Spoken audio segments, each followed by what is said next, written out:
Haleluya. Saudara-saudariku sekalian, merupakan kesempatan yang luar biasa kalau pada minggu ini 29 Januari tahun 2023 saya dapat menyapa Anda sekalian melalui pemberitaan firman Tuhan di program Sabda Menyejukkan Radio Cakrawala. Saudara-saudariku sekalian, minggu ini firman Tuhan akan berbicara tentang irama Roh Kudus yang memelihara hidup dan didasarkan pada Mazmur 121 ayat 1 hingga ayatnya yang ke-8. Namun sebelumnya kita berdoa. Ya Allah, Bapa kami yang bertata dalam kerajaan sorga, saat ini kami mau mendengarkan sabda-Mu. Berbicaralah kepada kami Tuhan, karena kami siap untuk mendengarkan.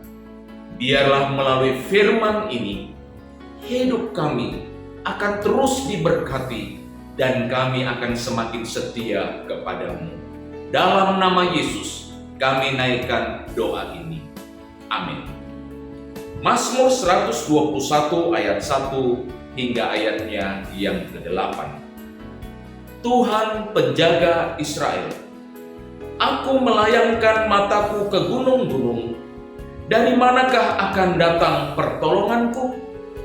Pertolonganku ialah dari Tuhan yang menjadikan langit dan bumi. Ia tak akan membiarkan kakimu goyah, penjagamu tidak akan terlelap. Sesungguhnya tidak terlelap dan tidak tertidur penjaga Israel. Tuhanlah penjagamu, Tuhanlah naunganmu di sebelah tangan kananmu. Matahari tidak menyakiti engkau pada waktu siang, ataupun bulan pada waktu malam. Tuhan akan menjaga engkau terhadap segala kecelakaan. Ia akan menjaga nyawamu. Tuhan akan menjaga keluar masukmu dari sekarang sampai selama-lamanya. Saudara-saudariku sekalian, dalam beberapa minggu ini firman Tuhan berbicara tentang irama Roh Kudus. Irama Roh Kudus adalah subtema dari tema besar Bala Keselamatan tahun 2023, yaitu seirama dengan Roh Kudus.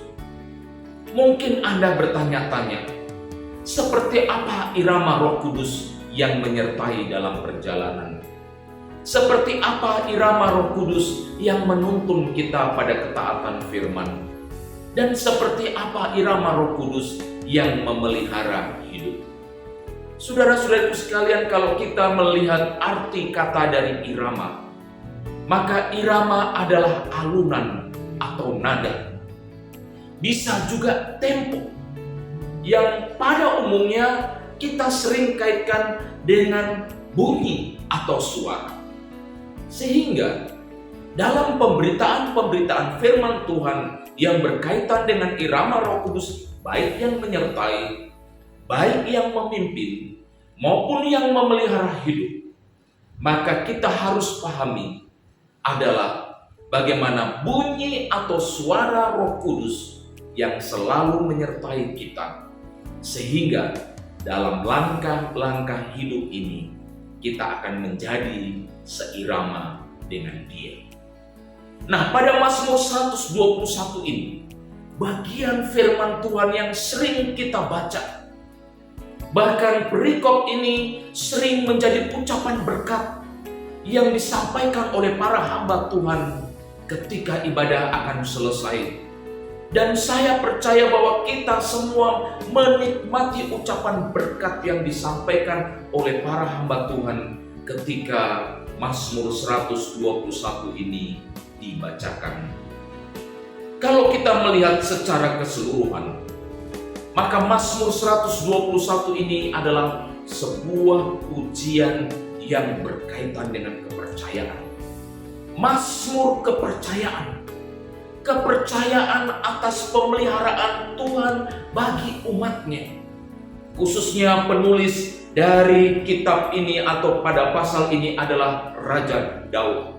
nyanyian kepercayaan yang disampaikan oleh Raja Daud karena perbuatan-perbuatan Allah yang besar, yang agung, yang ia alami sebagai seorang pemimpin, tetapi sekaligus sebagai umat yang percaya.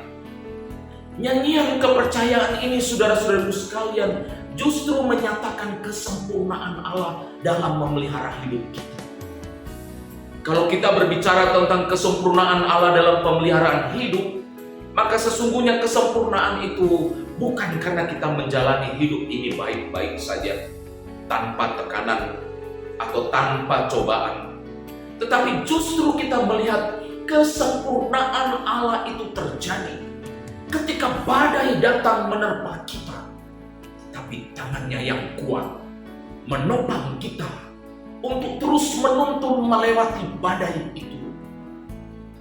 Pemeliharaan Allah yang sempurna justru ketika kita lihat dan alami saat Tuhan memperkenankan sakit penyakit menerpa kita atau menempa kita, tetapi tangannya yang berlubang paku itu menjamah, menyembuhkan, sehingga oleh bilur-bilurnya maka kita sembuh. Bukankah Allah kita yang adalah Jehovah Rafa itu adalah penyembuh? Pemeliharaan Allah yang sempurna itu juga berkaitan ketika kita menjalankan atau dipercayakan oleh Tuhan melaksanakan bisnis atau usaha.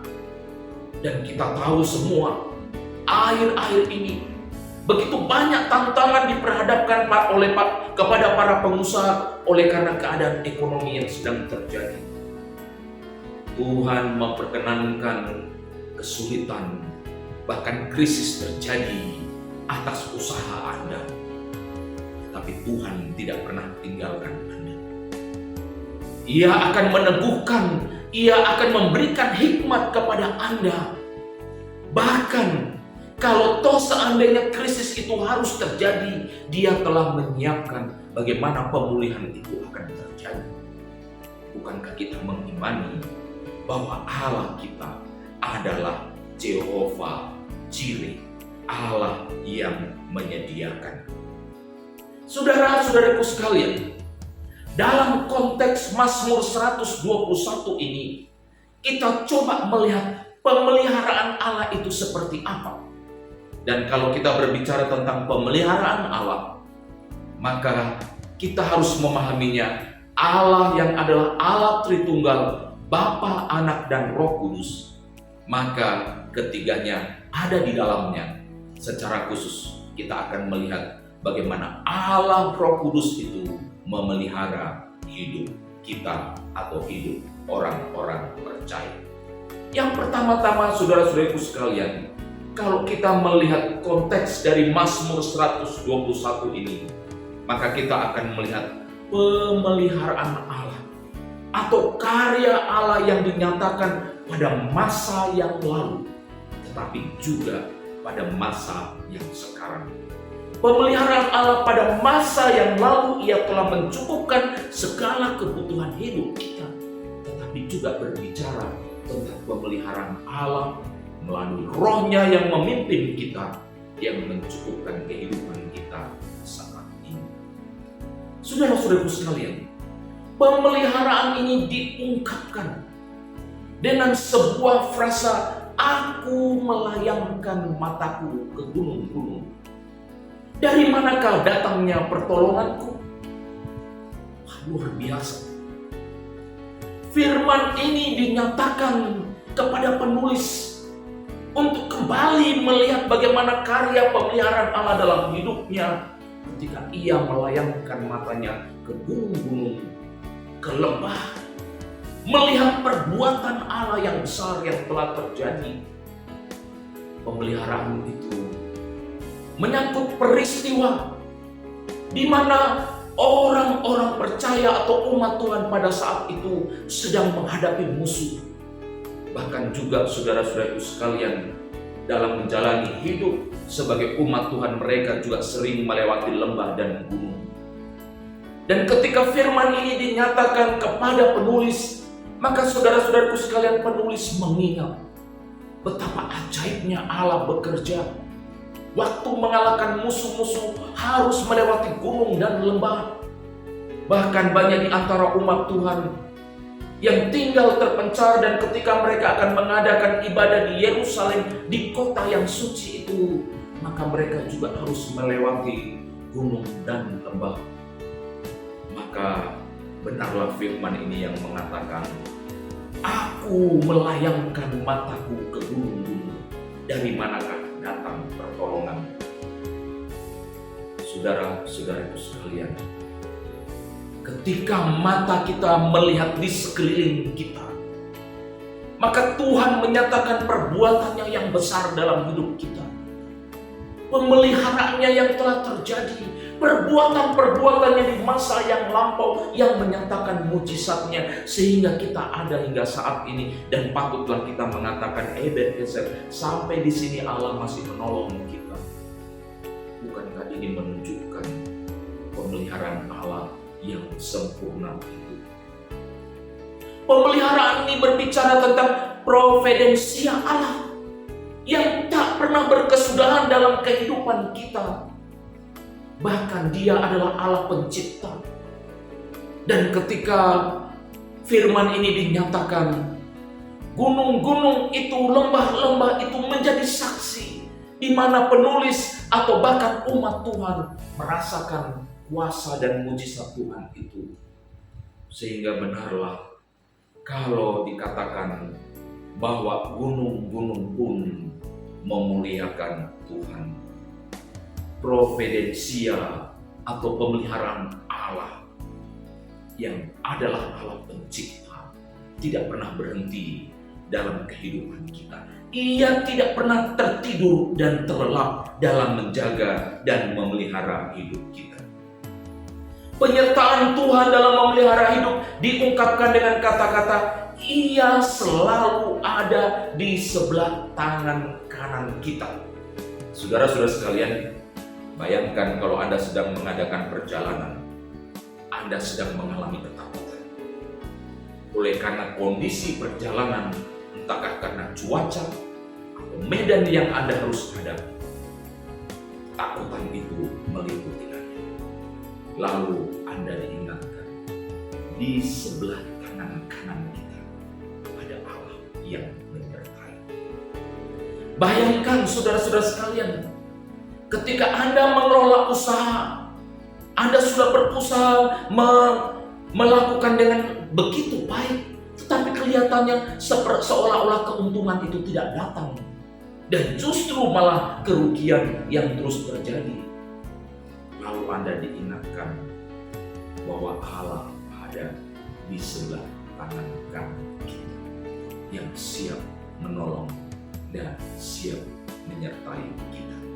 Atau saudara-saudaraku sekalian, ketika kita sedang menghadapi musuh, kita tidak tahu apa yang akan kita hadapi sebab kita tidak memiliki kekuatan.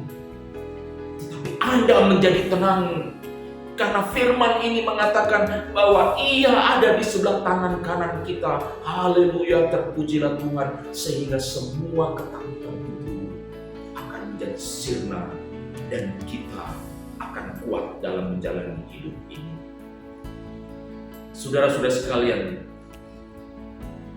ada Tuhan di sebelah tangan kanan kita yang sedang menyertai dan memastikan bahwa kita dapat melalui semua ini. Providensia Allah itu bagi orang percaya terlihat jelas ketika Yesus berkata, "Dan ketahuilah, Aku menyertai kamu sampai akhir zaman." Matius 28 ayatnya yang ke-20. Dan disambung pada bagian lain yang mengatakan, janji Yesus sebelum Dia naik ke surga yang mengatakan, "Di rumah Bapa-Ku banyaklah tempat tinggal. Jika tidak demikian, tentu Aku mengatakannya kepadamu, sebab Aku pergi ke situ untuk menyediakan tempat bagimu." Yohanes 14 ayat. Bukankah sesuatu yang luar biasa? Pemeliharaan Tuhan bukan hanya terjadi waktu kita sedang menghadapi musuh di dunia ini, ataupun ketika kita sedang bergulat dengan persoalan-persoalan yang terjadi di dunia ini, tetapi pemeliharaan punya kehidupan yang kekal, surga yang mulia yang Ia telah sediakan bagi kita semua. Saudara-saudaraku sekalian, hidup ini adalah perjalanan. Dari waktu ke waktu kita menjalaninya dengan berbagai dinamika kehidupan. Dan tahukah kita, saudara-saudaraku sekalian, ketika dinamika itu muncul satu persatu, kadang-kadang dinamika kehidupan itu bisa saja mengangkat kita. Kadang-kadang bisa juga menjatuhkan kita. Apapun kondisi kehidupan, apapun dinamika yang dimunculkan dalam kehidupan ini, ingat ketika Allah ada di sebelah kanan kita, Dia sesungguhnya sudah ada di sana untuk memelihara dan memastikan bahwa kita akan tetap kuat, akan tetap teguh dalam menjalani hidup ini. Firman pada bagian yang lain, firman mengatakan, matahari tidak menyakiti engkau pada waktu siang atau bulan pada waktu malam. Saudara-saudara sekalian, berbicara tentang matahari dan bulan, maka sesungguhnya ini menunjukkan tentang perputaran hidup. Matahari muncul menandakan kehidupan dimulai hari yang baru muncul. Bulan bersinar menandakan senja telah datang dan akan berakhir pada hari ini. Dan saudara-saudaraku sekalian, penulis dari firman ini mengatakan kepada kita semua, mengatakan kepada Anda bahwa matahari dan bulan tidak akan pernah menyakiti kita. Padahal waktu kita menjalani hidup sehari-hari, di siang hari kita kena panas matahari. Ataupun pada waktu malam kegelapan terjadi, kita bisa melihat terang dari sinar bulan itu yang menyinari kita. Kita ada di dalamnya, tetapi terpujilah Tuhan, firman ini mengatakan matahari tidak menyakiti engkau pada waktu siang atau bulan pada waktu malam. Bagian ini menyatakan kepada kita semua, saudara-saudaraku sekalian, bahwa Ia selalu ada bersama-sama dengan kita. Waktu matahari muncul maupun bulan bersinar, kita ada dalam genggaman tangan Allah. Sebenarnya sinar matahari dan bulan lebih menunjuk kepada di sepanjang perjalanan ini, pada waktu yang lampau, Ia telah menyatakan kuasa mujizat. Hari ini Ia menyatakan selalu ada di sebelah kita. Waktu lampau Ia menyatakan kuasa dan mujizatnya. Hari ini Dia menyatakan Dia ada di sisi kita. Dan hari esok Dia mengatakan hidup kita ada di dalam Anak. Puncak dari bagian firman Tuhan yang kudus ini dari Mazmur 121 adalah ucapan berkat. Berkat yang diperbaharui karena sudah dinyatakan pada waktu yang lampau dan sekarang. Ini berkat itu disampaikan kepada kita semua. Berkat Tuhan tidak pernah basi. Berkat Tuhan tidak pernah kedaluarsa. Itu sebabnya pada bagian akhir dari firman ini, dan ini menyatakan bahwa ada pembaharuan berkat yang Tuhan berikan kepada kita dengan firman yang mengatakan Tuhan akan menjaga keluar masukmu dari sekarang sampai selama-lamanya. Dari sekarang sampai selama-lamanya, berbicara masa kini dan akhir kehidupan di dunia ini. Oh, saudara-saudaraku sekalian, tidak ada yang terlalu sulit untuk Allah kerjakan bagi hidup kita sebagai bentuk pemeliharaannya atau bentuk providensianya. Itu sebabnya Ia mengatakan Ia akan menjaga keluar masuk. Ia akan memelihara kita. Bahkan pemeliharaan itu akan terjadi sampai selama-lamanya. Saudara-saudara sekalian, saya percaya firman ini sungguh memberkati Anda. Saya percaya bahwa firman ini telah meneguhkan Anda. Dan menutup dari pemberitaan firman Tuhan ini, izinkan saya menyampaikan sebuah pengalaman.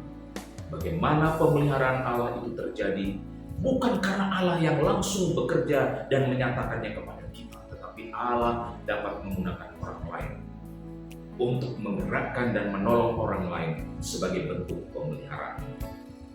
Suatu saat ketika saya sedang mengadakan perjalanan, khususnya dengan pesawat udara. Sampailah saya pada suatu tempat, yaitu di tempat transit, menunggu perjalanan pesawat berikutnya. Dan ketika saya sedang menunggu, tidak lama kemudian saya melihat teman lama saya muncul. Saya yakin pada saat itu teman lama atau sobat lama itu melihat saya. Dan sepengetahuan saya pada saat itu, sobat saya ini sedang akan menghadapi tindakan disiplin. Karena mungkin ia merasa malu, maka ia tidak mau duduk dan mendekati saya. Menyadari bahwa dia adalah teman saya yang perlu saya sapa, maka saya berdiri dan bangkit. Dan ketika saya sampai ke tempatnya, saya merangkulnya. Lalu dia mengatakan, "Saya tidak menyangka bahwa Anda mau datang dan menemui saya." Saya hanya mengatakan, "Saya hadir di sini, ingin meneguhkan, ingin menolong. Di masa-masa yang sulit ini, Allah masih berkenan kepada Anda." Sehingga pada saat itu, ia memiliki pengharapan. Dan terpujilah Tuhan, karena saat ini ia sudah ada dalam kemuliaan. Saudara-saudaraku sekalian, saya mengajak kepada kita semua, mari kita berserah sepenuhnya kepada Tuhan melalui Roh-Nya yang kudus. Maka kita akan melihat bagaimana pemeliharaan itu terjadi sekarang, bahkan sampai sekarang. Irama Roh Kudus yang memelihara hidup merupakan jaminan bagi kita semua, asalkan kita tetap setia dan tinggal di dalam.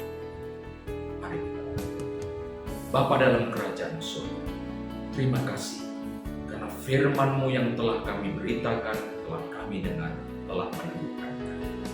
Dan kini ya Bapa, hamba-Mu berdoa, kiranya mereka yang telah mendengarkan firman ini akan terus dikuatkan, diteguhkan, dan diyakinkan bahwa pemeliharaan Allah itu bukan saja terjadi pada waktu-waktu yang lampau maupun sekarang, tetapi juga berlaku pada masa-masa yang akan datang.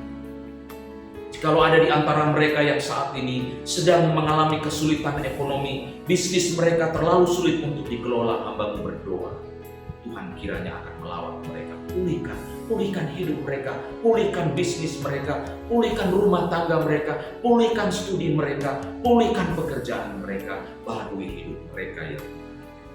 Karena Roh-Mu sendiri itu adalah jaminan bagi kita, bagi kami dalam menjalani hidup.